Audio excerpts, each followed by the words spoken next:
Ever heard the story about how Muhammad's best Quran reciter abandoned his religion and became an apostate? How could this happen? Let's go through the background.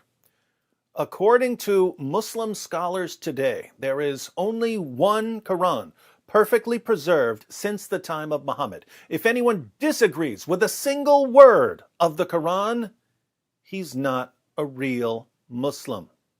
And there is a general consensus between the Sahaba and the scholars and at-Tabi'een and everybody that there is only one copy of the Quran. And anyone who has a doubt that any word of the Quran is not from it, or the Quran is missing any part, is a disbeliever. Anyone who doubts a word or even a letter is not a Muslim. Interestingly, when we go back to the companions of Muhammad, we find that they had all kinds of disagreements about the Quran. Take Abdullah ibn Masud. How important was Ibn Masud? I'll let Muhammad answer that question. Sahih al-Bukhari, 3808. Narrated Masruq, Abdullah bin Masud was mentioned before Abdullah bin Amr, who said, "That is a man I still love, as I heard the Prophet saying, learn the recitation of the Quran from four. From Abdullah bin Masud, he started with him, Salim, the freed slave of Abu Hudhaifa, Muad bin Jabal, and Ubay bin Ka'b." So Muhammad gave his followers a list of his best Quran reciters, and Abdullah ibn Masud was first on his list. And that's a problem, because when Muhammad died and his followers began putting together their own versions of the Quran, Abdullah ibn Masud didn't even agree with other Muslims on which chapters were supposed to be in the Quran.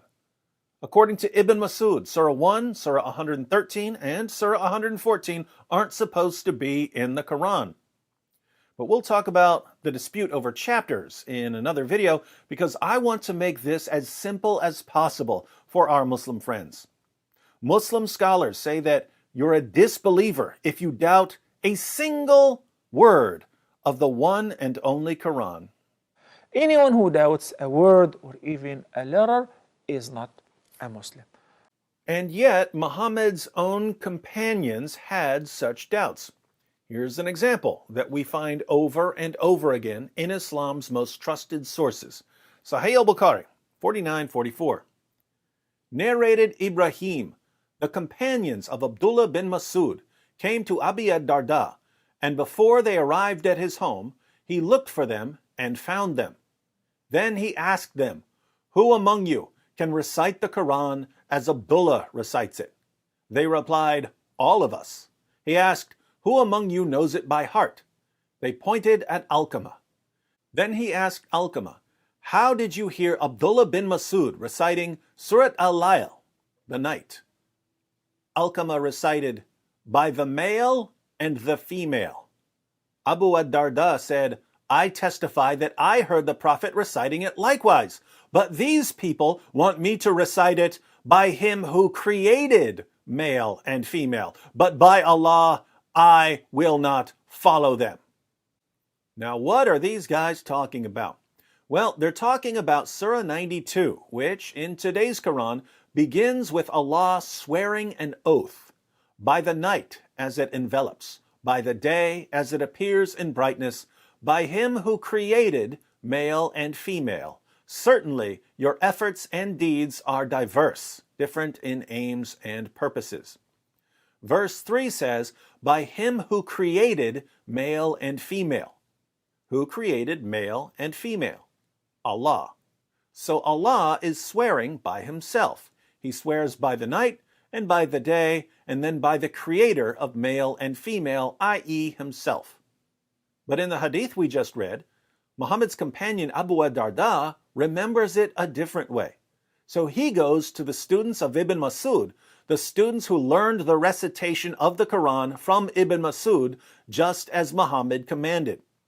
Abu ad-Darda asks them to recite Surah 92. And when Ibn Masud's student Alqamah recites verse 3, he doesn't say, by him who created male and female. He simply says, by the male and the female. So in Ibn Masud's version, Allah swears by the male and the female, not by the creator of the male and the female. Ibn Masud learned this surah directly from Muhammad himself, and he recited it differently than Muslims today recite it.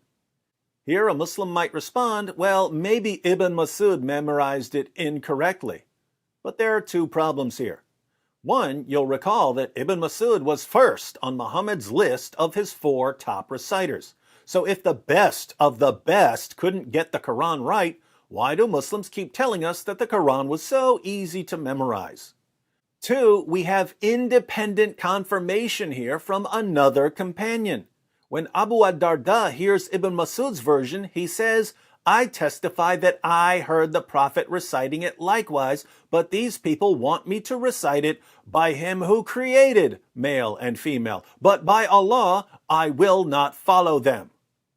Abu ad-Darda also learned the surah directly from Muhammad, and he says that the way Muslims recite the Quran today is wrong, and that he won't follow them. So, Muhammad's top Quran reciter, Ibn Masud, and Muhammad's companion Abu ad-Darda, who was one of the first 4 people to collect the Quran, disagreed with today's Quran, and they both learned their version directly from Muhammad. What do Muslims say about differences in different versions of the Quran? Oh, these are just different dialects, but the meaning is exactly the same. No, the only way swearing by God and swearing by male and female would be the same would be if the male and the female were God. Are you Muslims willing to go that far in your desperate attempts to pretend that your book has been perfectly preserved? How can Muhammad's companions make it any more clear that they disagreed with the Quran you have today?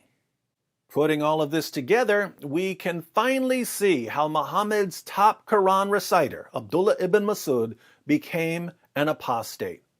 If you read the Muslim sources, putting the Quran together was an extremely difficult and sloppy process. They couldn't agree on which chapters were supposed to be in the Quran. Entire chapters were lost because Muhammad's companions were too lazy to recite them. Large passages were lost because the only people who had them memorized died in battle. Verses were eaten by a sheep. The third caliph, Uthman, had to burn everyone's copies of the Quran in order to cover up all the differences. Preserving the Quran was like a train crashing into a dumpster, leaving us with a combination of a dumpster fire and a train wreck. But over time, Muslim scholars and apologists lied about this more and more until we get down to our time and find them telling us that even the slightest doubt about a single word of the Quran makes you an unbeliever. Anyone who doubts a word or even a letter is not a Muslim. And that's how Muhammad's top Quran reciter became an apostate. For 14 centuries, Muslims have been rewriting their history and revising their religion. But they've rewritten and revised so much that Muhammad's own companions no longer qualify as Muslims.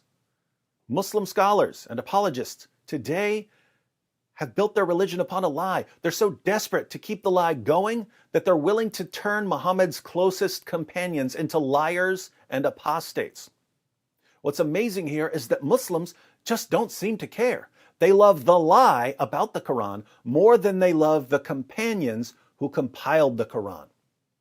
So now, modern Muslims are calling the first generation of Muslims apostates. As sad and pathetic as that is, it sure is fun to watch. Please, Muslims, tell us more about your perfectly preserved book. And after you tell us all about this miracle of the Quran, be sure to watch the videos in this playlist.